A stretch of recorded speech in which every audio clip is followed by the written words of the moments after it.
Anime, Dead Mount Death Play. Continuing to episode 6, Polka is currently in front of Shinoyama's residence. The house appears to be very large, even larger than noble houses in his original world. Shizuki and Kazuki welcome their uncle's arrival.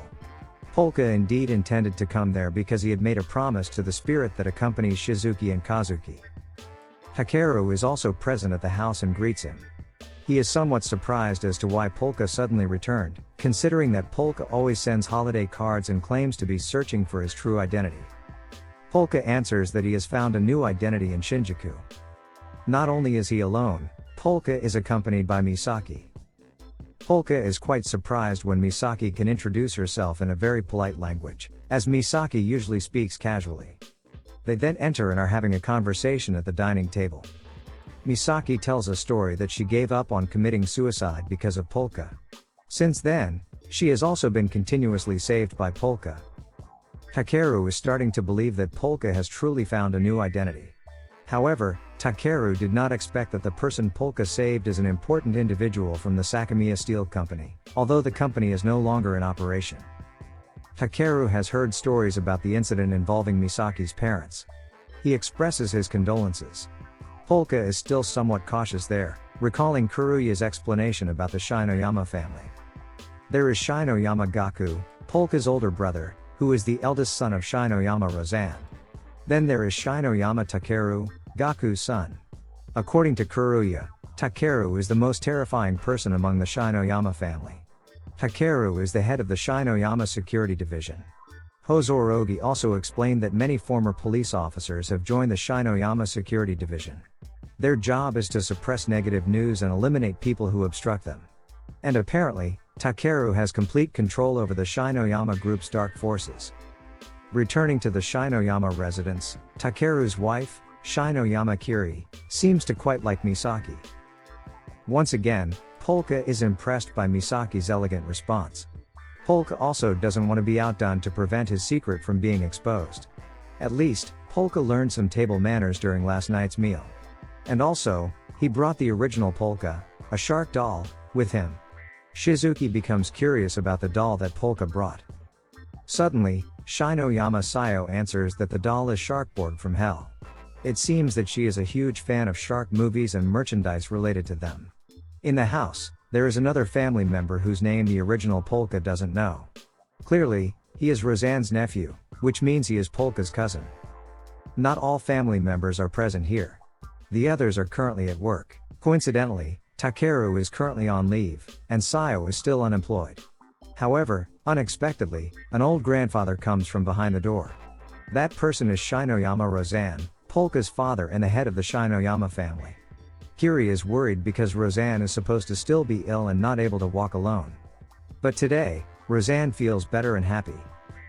He even suddenly thanks Sayo for recommending the movie The Shallows. Sayo even recommends other shark-related movies to him. Since Rozan has improved, Polka's cousin wants to discuss the pharmaceutical department issue with him. Rozan refuses and tells him to go to Gaku instead. Rozan is currently semi-retired. Then, Rozan asks for a few words from Polka, who has returned home. Polka apologizes for running away from home without permission. However, what Rozan actually asked for was a homecoming greeting. Rozan wants to have a private conversation with Polka. He invites him to the traditional room. Polka recounts the events that took place while he was in Shinjuku, of course without mentioning reincarnation and the dark world of Shinjuku. Polka tells that Misaki's distant relative hired him at her club. The relative lent Polka an abandoned building to use. There, he worked as a fortune teller. Rozan asks if there were any other strange occurrences. Polka answers that a friend's drone was confiscated by a police officer.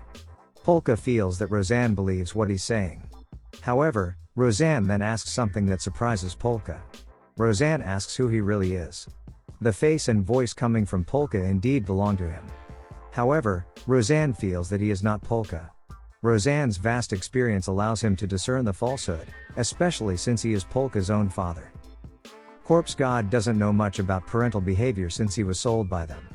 Rozan then asks about the whereabouts of the original Polka. Just as Polka is about to answer, he senses an incident about to befall Kazuki and Shizuki. Polka will explain everything later, but he must leave now. Fortunately, Roseanne grants him permission to go. Polka immediately uses his magic to leap away. Roseanne realizes that such movement is impossible for an ordinary human. Shortly after, Roseanne witnesses an explosion nearby. The scene shows a flashback of Kazuki and Shizuki when they were young. At that time, Suzuka was still alive. Kazuki and Shizuki are strolling in the backyard of the house, but Kazuki loses his bag somewhere around there. Suzuka tries to find the bag for them. She discovers it in the backyard, and it turns out to be a gift from Suzuka in the past. However, Suzuka notices two suspicious individuals. It seems that one of them is an intruder. He has spent 2 years preparing for this. He can easily burn a few people and make it look like an accident.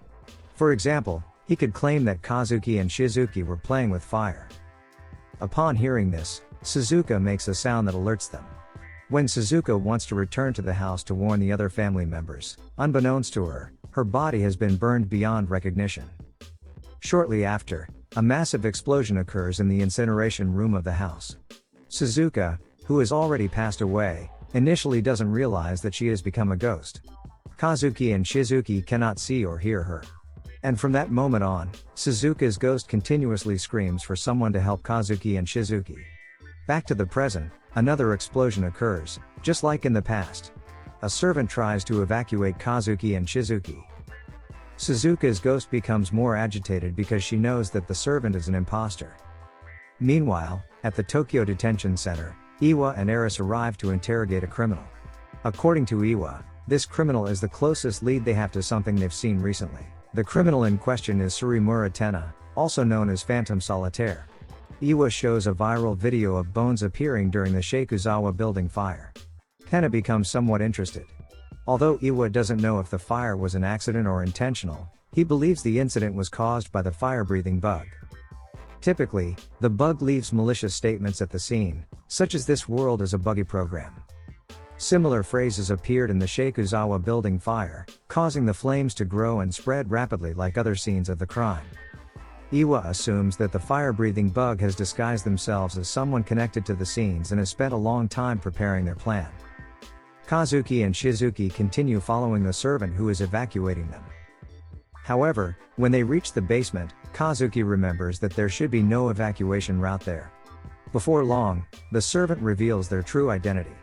They wear a glove capable of emitting an electric shock. Just in time, Misaki manages to reach the location and brutally kicks the criminal. Although Misaki cannot see Suzuka's ghost, she assures the twins that she and Polka will protect them. Previously, Polka had informed her about Suzuka's ghost. As a result of Misaki's attack, the fire-breathing bug's disguise is shattered, forcing them to reveal their true face.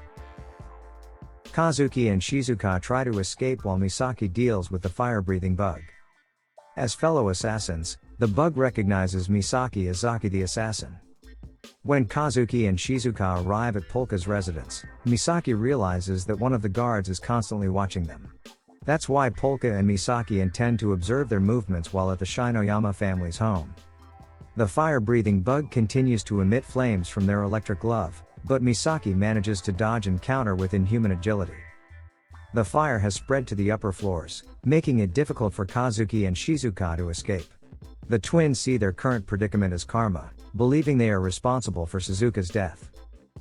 As the burning debris is about to fall on them, fortunately, Polka is able to save them in time. Moreover, Polka conveys that Suzuka's ghost harbors no anger towards them. On the contrary, Suzuka has a deep affection for Kazuki and Shizuka. Afterward, Polka successfully escorts the twins out of the building. Takeru, who is also outside the building, seems to be initiating his own plan. Polka's cousin, who was present at the Shinoyama residence, is now driving a car. From his remarks, it appears that he is colluding with a fire-breathing bug. The car he is driving is currently stopped due to a truck in front and behind it. In that moment, a female rider stops next to him and assaults the man. The fire-breathing bug, disguised as a female servant, is now outside the building. Polka can still recognize them because the color of their ghostly figure remains the same. Yesterday, Polka was unaware of the spirits following them as they were focused on the twins. But now, Polka can clearly see the spirits pleading for their faces to be restored. Misaki, who finally made it outside the building, quickly kicks the bug, causing the wall to collapse. However, the fire-breathing bug manages to stand up and uses their glove to create another large fire. Within the flames, Polka sees another figure besides the bug.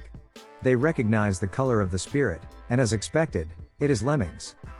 Lemmings successfully overpowers the fire-breathing bug and gestures for Polka and Misaki to keep their appearance a secret. Polka's cousin has been captured by Takeru and is currently being interrogated. The arsonist hired by Takeru has been apprehended by the police. From behind Takeru, 3 individuals appear, one of whom is Lemmings. Polka's cousin recognizes them as members of the Dragon King's palace agency. Meanwhile, Phantom Solitaire is still being interrogated by Iwa. According to Phantom Solitaire, there is one lie in Iwa's statement. The fire-breathing bug could not have disguised themselves as someone else and spent a long time preparing their plan. That kind of behavior is only typical of small-time criminals. Furthermore, the messages left by the fire-breathing bug surely have a continuation that is known only to the police. However, the message mentioned by Iwa lacks a continuation. The arsonist who set fire to the Shinoyama residence is currently looking for an opportunity to escape from the police car. But unexpectedly, a charred message appears on the roof of the car. This world is a buggy program. So it cries out for the flame. The arsonist becomes frightened because only the genuine fire-breathing bug could have created such a message. Suddenly, the arsonist's body ignites without any apparent trigger, causing panic among the police officers. From atop a pedestrian bridge, a girl with pink hair carrying an umbrella is seen. There is no doubt that this figure is the original fire-breathing bug. This is the end of episode 6. Thank you so much for watching. Don't forget to subscribe so you won't miss part 7 of this series recap.